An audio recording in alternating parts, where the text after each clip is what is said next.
ಇನ್ನು ಈ ನಡುವೆ ಜನಾರ್ದನ್ ರೆಡ್ಡಿ ಹಾಗೆ ಶ್ರೀರಾಮುಲು ಇಬ್ಬರು ಕೂಡ ಒಂದಾಗಿದ್ದಾರೆ. ನಮ್ಮಿಬ್ಬರದು ಕೂಡ ಪ್ರಾಣ ಕೊಡುವಂತ ಸ್ನೇಹ ಅಂತ ಏನು ಜನಾರ್ದನ್ ರೆಡ್ಡಿ ಅವರು ಹೇಳಿದ್ದಾರೆ. ಜೊತೆಗೆ ಶ್ರೀರಾಮುಲು ಎಲ್ಲರೂ ಕೂಡ ಒಂದಾಗಬೇಕು ಅಂತ ಹೇಳಿದ್ದಾರೆ. ಇನ್ನೊಂದು ಕಡೆ ಈ ಭಿನ್ನರ ಬಣ ಏನಿದೆ ವಿಜೇಂದ್ರ ಅವರನ್ನ ಕೆಳಗಿಳಿಸಲೇಬೇಕು ಅಂತ ದೆಹಲಿಯನ್ನೇ ವೇದಿಕೆ ಮಾಡ್ಕೊಂಡಿದ್ದಾರೆ.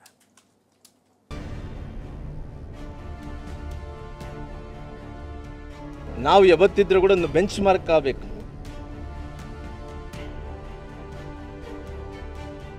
ಯಾವುದೋ ಒಂದು ಆ ಕ್ಷಣದಲ್ಲಿ ಆಗಿರುವಂಥ ಒಂದು ವೈಮನಸ್ಸಿನ ಒಂದು ಮಿಸ್ಅಂಡರ್ಸ್ಟ್ಯಾಂಡಿಂಗ್ ಬಿಟ್ಟರೆ ನಮ್ಮಲ್ಲಿ ಯಾವುದೇ ಭಿನ್ನಾಭಿಪ್ರಾಯ ಇಲ್ಲ ಇದ್ದಂಥ ಟೈಮಲ್ಲಿ ಕೂಡ ಅಲ್ಲಿ ಮುಕ್ತಾಯ ಮಾಡಿದ್ದೀವಿ.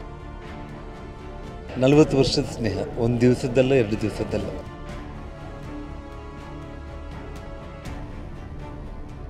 ರಾಜ್ಯ ರಾಜಕೀಯದಲ್ಲಿ ಇದೇ ದೋಸ್ತಿ ಒಂದು ಕಾಲದಲ್ಲಿ ಇತಿಹಾಸ ಸೃಷ್ಟಿಸಿತ್ತು. ಮೊದಲ ಬಾರಿಗೆ ಕರ್ನಾಟಕದಲ್ಲಿ ಬಿಜೆಪಿಯನ್ನ ಅಧಿಕಾರಕ್ಕೆ ತರುವ ಪ್ರಯತ್ನದಲ್ಲೂ ಭಾಗಿಗಳಾಗಿ ತಮ್ಮ ವರ್ಚಸ್ಸು ಹೆಚ್ಚಿಸಿಕೊಂಡಿದ್ರು. ಆದರೆ ಬದಲಾದ ರಾಜಕೀಯ ಕಾಲಘಟ್ಟದಲ್ಲಿ ಒಬ್ಬರಿಗೊಬ್ಬರು ಪ್ರತಿಷ್ಠೆಗೆ ಬಿದ್ದಿದ್ರು. ನೀನೊಂದು ತೀರಾ ನಾನೊಂದು ತೀರಾ ಅಂತ ದೂರವಾಗಿದ್ರು. ಬಹುದಿನಗಳಿಂದ ಶ್ರೀರಾಮುಲು ಜನಾರ್ದನ್ ರೆಡ್ಡಿ ಒಂದುಗೂಡಿಸಲು ಬಿಜೆಪಿ ಸರ್ಕಸ್ ನಡೆಸ್ತಾನೆ ಇತ್ತು. ಇವತ್ತು ಕೊಪ್ಪಳದ ಗಂಗಾವತಿ ಮರಳಿಯ ಖಾಸಗಿ ಹೋಟೆಲ್ನಲ್ಲಿ ನಡೆದ ಬಿಜೆಪಿ ಸಂಘಟನಾತ್ಮಕ ಸಭೆಯಲ್ಲಿ ಬಿಜೆಪಿ ರಾಜ್ಯಾಧ್ಯಕ್ಷ ಬಿವೈ ವಿಜಯೇಂದ್ರ ಈ ಇಬ್ಬರು ನಾಯಕರ ಕೈ ಮೇಲೆತ್ತಿದ್ರು.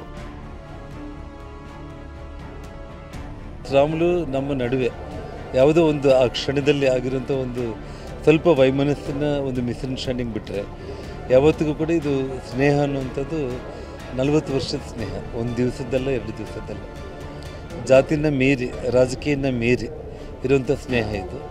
ಸೊ ಒಂದು ಕ್ಷಣ ಒಬ್ಬರನ್ನೊಬ್ಬರು ನೋಡ್ಕೊಂಡಿದ್ದ ತಕ್ಷಣ ಯಾವುದು ಕೂಡ ಹಳೆಯದು ನೆನಪು ಕೂಡ ಆಗಲ್ಲ ಸರ್. ಸೊ ಹಾಗಾಗಿ ಇವತ್ತು ನಮ್ಮಿಬ್ಬರ ನಡುವೆ ಇರುವಂಥ ಒಂದು ಪ್ರೀತಿ ವಾತ್ಸಲ್ಯ ಒಂದು ಅನುಬಂಧ ಅನ್ನೋದನ್ನು ಸೊ ಅದು ಯಾರಿಂದ ಕೂಡ ಅಳಿಸ್ಲಿಕ್ಕೆ ಸಾಧ್ಯ ಇಲ್ಲ ಅನ್ನೋದು ಮೂರನೆಯವ್ರ ವಿಚಾರದಲ್ಲಿ ಬಂದಿರುವಂಥ ಒಂದು ವೈಮನಸ್ಸು. ಅಂಥ ಒಂದು ಘಟನೆ ಬಿಟ್ಟರೆ ನಮ್ಮಿಬ್ಬರ ನಡುವೆ ಯಾವತ್ತಿಗೂ ಕೂಡ ಏನೂ ಇಲ್ಲ. ಒಬ್ಬರಿಗೊಬ್ಬರು ಪ್ರಾಣ ಕೊಡ್ಕೊಳ್ಳುವಂಥ ಸ್ನೇಹನೇ ಇದೆ. ಅವರಲ್ಲಿ ಮುಂಚೆ ಕೂಡ ಹೇಳಿದ್ರೆ ನಮ್ಮಲ್ಲಿ ಯಾವುದೇ ಭಿನ್ನಾಭಿಪ್ರಾಯ ಇಲ್ಲ ಇದ್ದಂಥ ಟೈಮಲ್ಲಿ ಕೂಡ ಅವತ್ತು ಅವರು ಮಾತಾಡಿದಾರೆ ನಾವು ಮಾತಾಡಿ ಅಲ್ಲಿ ಮುಕ್ತಾಯ ಮಾಡಿದ್ದೀವಿ. ಪುನಃ ನನಗೆ ಗೊತ್ತಿರೋಂಥ ಪ್ರಕಾರ ಮೊನ್ನೆ ಆದಂಥ ಟೈಮಲ್ಲಿ ಕೂಡ ನಾನು ಪುನಃ ಹೇಳಿದೆ ಜನಾರ್ದನ್ ರೆಡ್ಡಿ ಅವ್ರ ಬಗ್ಗೆ ನಾನು ಯಾವುದೂ ಇಲ್ಲ ಅಂತ ಹೇಳಿದೆ. ಮತ್ತೆ ನಾವು ಕೂಡಿದ್ರೆ ಕೂಡ ನನಗೆ ರಾಮುಲವರು ಜನಾರ್ದನ್ ರೆಡ್ಡಿ ಅವರು ಶ್ರೀರಾಮುಲವರು ಕೂಡಿದ್ರೆ ಕರ್ನಾಟಕದಲ್ಲಿ ಎಲ್ಲ ಕೂಡ ಒಂದಾದಂಥದ್ದಲ್ಲ. ಇವತ್ತು ಎಲ್ಲ ಜಿಲ್ಲೆಗಳಲ್ಲಿ ನಮ್ಮ ನಾಯಕರಾದಂಥ ಬಿಜಾಪುರ ಜಿಲ್ಲೆಯಲ್ಲಿ ನಮ್ಮ ನಾಯಕರಾದಂಥ ಯತ್ನಾಳವರು, ನಂತರ ಅದೇ ರೀತಿಯಲ್ಲಿ ಬಾಗಲಕೋಟೆಯಲ್ಲಿ ನಮ್ಮ ನಾಯಕರು ಅರವಿಂದ್ ಬೆಲ್ಲದವರು, ಮತ್ತು ನಮ್ಮೆಲ್ಲರೂ ಕೂಡ ಹುಬ್ಳಿ ಧಾರವಾಡದಲ್ಲಿ ಅರವಿಂದ್ ನಿಂಬಾವಳಿಯವರು ಎಲ್ಲರೂ ಕೂಡ ಸಿದ್ದೇಶಣ್ಣವರು ಎಲ್ಲರೂ ಕೂಡ ಒಂದಾಗಬೇಕು ಅನ್ನೋಂಥ ಕಾರಣದಿಂದ ಮುಂದಿನ ದಿನಗಳಲ್ಲಿ ರಮೇಶ್ ಅಣ್ಣವರು, ಜಾರಕಿಹೊಳಿಯವರು, ರೇಣುಕಾಚಾರ್ಯ ಎಲ್ಲರೂ ಕೂಡ ಒಂದಾಗಬೇಕನ್ನೋಂಥ ಕಾರಣದಿಂದ ನನ್ನಿಂದಲೇ ಪ್ರಾರಂಭ ಆಗಬೇಕಂದ್ರೆ ನಾನೇ ಪ್ರಾರಂಭ ಮಾಡಿದ್ದೀನಿ. ಈ ಪ್ರಾರಂಭ ಮಾಡಿ ನಾವೆಲ್ಲರೂ ಕೂಡ ಒಂದಾಗಿದ್ದೀವಿ ಈ ಭಾಗದಲ್ಲಿ. ಇಬ್ಬರೂ ಪರಸ್ಪರ ಹಸ್ತಲಾಘವ ಮಾಡುತ್ತಿದ್ದಂತೆ ಕಾರ್ಯಕರ್ತರಲ್ಲಿ ಹರ್ಷೋದ್ಗಾರ ಕಂಡು ಬಂದಿತು. ರೆಡ್ಡಿ ಪಕ್ಕದ ಸೀಟನ್ನೇ ಶ್ರೀರಾಮುಲುಗೆ ಕಾಯ್ದಿರಿಸಿದ್ದು ವಿಶೇಷವಾಗಿತ್ತು. ಈ ಒಗ್ಗೂಡುವಿಕೆಗೆ ಬಿಜೆಪಿ ಮೊದಲೇ ಪ್ಲಾನ್ ಮಾಡಿತ್ತು. ಅದರಂತೆ ವಿಜೇಂದ್ರ ಬರ್ತಿದ್ದಂತೆ ಇಬ್ಬರ ಕೈ ಹಿಡಿದು ಮೇಲೆತ್ತಿದ್ರು. ಶ್ರೀರಾಮುಲು ಅವರು, ಜನಾರ್ದನ್ ರೆಡ್ಡಿ ಅವರು ನಮ್ಮ ಪಕ್ಷದ ದೊಡ್ಡ ಶಕ್ತಿ. ಅವರು ಯಾವತ್ತೂ ಕೂಡ ಒಟ್ಟಾಗಿ ಒಂದಾಗಿ ಹೋದಾಗ ಭಾರತೀಯ ಜನತಾ ಪಾರ್ಟಿ ಹೆಚ್ಚು ಸ್ಥಾನಗಳನ್ನು ವಿಶೇಷವಾಗಿ ನಮ್ಮ ಕಲ್ಯಾಣ ಕರ್ನಾಟಕದಲ್ಲಿ ನಾವು ಗೆದ್ದಿದ್ದೇವೆ. ಸಂತೋಷ ಇದೆ. ಅವರಿಬ್ಬರೂ ಸಹ ಪಕ್ಷದ ಬಗ್ಗೆ ನಿಷ್ಠೆನ ಇಟ್ಕೊಂಡು ಪಕ್ಷವನ್ನು ಸಂಘಟನೆ ಬಲಪಡಿಸ್ತೇವೆ ಅಂತೇಳಿ ಅವರು ಕೂಡ ನನಗೆ ಸಹಕಾರ ನೀಡ್ತಾ ಇದ್ದಾರೆ. ತುಂಬ ಸಂತೋಷ. ಬಿವೈವಿ ವಿರುದ್ಧ ದೂರು ಹೊತ್ತು ದೆಹಲಿಗೆ ಹೊರಟ ರೆಬಲ್ಸ್. ಒಂದ್ ಕಡೆ ರೆಡ್ಡಿ ರಾಮುಲು ಒಂದಾಗಿದ್ರೆ ಇತ್ತ ರಾಜ್ಯ ಬಿಜೆಪಿಯಲ್ಲಿ ಬಣ ರಾಜಕೀಯ ದಿನದಿಂದ ದಿನಕ್ಕೆ ತಾರಕಕ್ಕೇರ್ತಿದೆ. ಒಂದ್ ಕಡೆ ವಿಜೇಂದ್ರ ಬೆಂಬಲಿಗರು ದೆಹಲಿಗೆ ತೆರಳಿ ವಿರೋಧಿ ಬಣದ ವಿರುದ್ಧ ದೂರು ನೀಡಿದ್ರೆ ಈಗ ವಿಜೇಂದ್ರ ವಿರೋಧಿ ಬಣವು ದೆಹಲಿ ಯಾತ್ರೆಗೆ ಸಜ್ಜಾಗಿದೆ.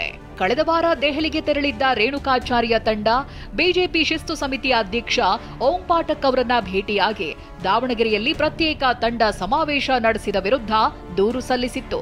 ಇದೀಗ ವಿಜೇಂದ್ರ ವಿರುದ್ಧದ ಬಣ ಮುಂದಿನ ವಾರ ದೆಹಲಿ ಪ್ರವಾಸಕ್ಕೆ ಪ್ಲಾನ್ ಮಾಡಿದೆ. ಶಾಸಕ ರಮೇಶ್ ಜಾರಕಿಹೊಳಿ, ಮಾಜಿ ಸಚಿವರಾದ ಅರವಿಂದ ಲಿಂಬಾವಳಿ, ಕುಮಾರ್ ಬಂಗಾರಪ್ಪ ಸೇರಿದಂತೆ ಪ್ರತ್ಯೇಕ ತಂಡದ ಸದಸ್ಯರು ಈ ಪ್ರವಾಸದಲ್ಲಿ ಭಾಗಿಯಾಗಲಿದ್ದಾರೆ. ಇವರ ಜೊತೆ ಮಾಜಿ ಸಂಸದ ಜಿಎಂ ಸಿದ್ದೇಶ್ವರ ಮತ್ತು ಶಾಸಕ ಬಿಪಿ ಹರೀಶ್ ಕೂಡ ತೆರಳಲಿದ್ದಾರೆ. ಈ ತಂಡದ ಮುಖ್ಯ ಅಜೆಂಡಾ ಬಿಜೆಪಿ ರಾಜ್ಯಾಧ್ಯಕ್ಷ ಸ್ಥಾನದಲ್ಲಿ ವಿಜೇಂದ್ರ ಮುಂದುವರಿಬಾರದು ಅನ್ನೋದು ಎನ್ನಲಾಗಿದೆ. ಅಕ್ರಮ ಬಾಂಗ್ಲಾ ನಿವಾಸಿಗಳ ಮಾಹಿತಿ ಸಲ್ಲಿಕೆ ನೆಪದಲ್ಲಿ ವಿಜೇಂದ್ರ ಬೆಂಬಲಿಗರ ವಿರುದ್ಧ ದೂರು ನೀಡಲು ಈ ತಂಡ ಮುಂದಾಗಿದೆ. ಅಕ್ರಮ ವಲಸಿಗರ ಕುರಿತು ಈಗಾಗಲೇ ಬೆಂಗಳೂರು, ಹಾಸನ, ಚಿಕ್ಕಮಗಳೂರು, ಕೊಡಗು ಜಿಲ್ಲೆಗಳಲ್ಲಿ ಪ್ರವಾಸ ಮಾಡಿ ವರದಿ ಸಂಗ್ರಹಿಸಿದೆ. ಕೇಂದ್ರ ಗೃಹ ಸಚಿವ ಅಮಿತ್ ಶಾ ಹಾಗೂ ಗೃಹ ಇಲಾಖೆಯ ರಾಜ್ಯ ಖಾತೆ ಸಚಿವ ನಿತ್ಯಾನಂದ ರೈರನ್ನ ಭೇಟಿ ಮಾಡಿ ಈ ವರದಿಯನ್ನ ಸಲ್ಲಿಸುವ ಸಾಧ್ಯತೆ ಇದೆ. ನಾಳೆ ಸಂಸತ್ ಅಧಿವೇಶನ ಆರಂಭವಾಗುತ್ತಿರುವ ಹಿನ್ನೆಲೆ ಕೇಂದ್ರ ಸಚಿವರ ಲಭ್ಯತೆ ನೋಡಿಕೊಂಡು ಭೇಟಿ ಮಾಡಲು ಪ್ರತ್ಯೇಕ ತಂಡ ಯೋಜನೆ ರೂಪಿಸಿದೆ. ರಾಜ್ಯಾಧ್ಯಕ್ಷ ಬದಲಾವಣೆಯ ಈ ಸಮಯದಲ್ಲಿ ಮತ್ತಷ್ಟು ಒತ್ತಡ ಹೇರಿ ವಿಜೇಂದ್ರರನ್ನ ಬದಲಿಸುವಂತೆ ತಂಡ ಹೈಕಮಾಂಡ್ ಮುಂದೆ ಮನವಿ ಮಾಡಲಿದೆ. ಬಿಜೆಪಿಯಲ್ಲಿ ರಾಜ್ಯಾಧ್ಯಕ್ಷ ಘೋಷಣೆಯಾಗುವವರೆಗೂ ಬಣಬಡಿದಾಟ ನಿಲ್ಲೋ ಲಕ್ಷಣಗಳು ಕಾಣ್ತಿಲ್ಲ. ಹರೀಶ್, ಟಿವಿ9 ಬೆಂಗಳೂರು.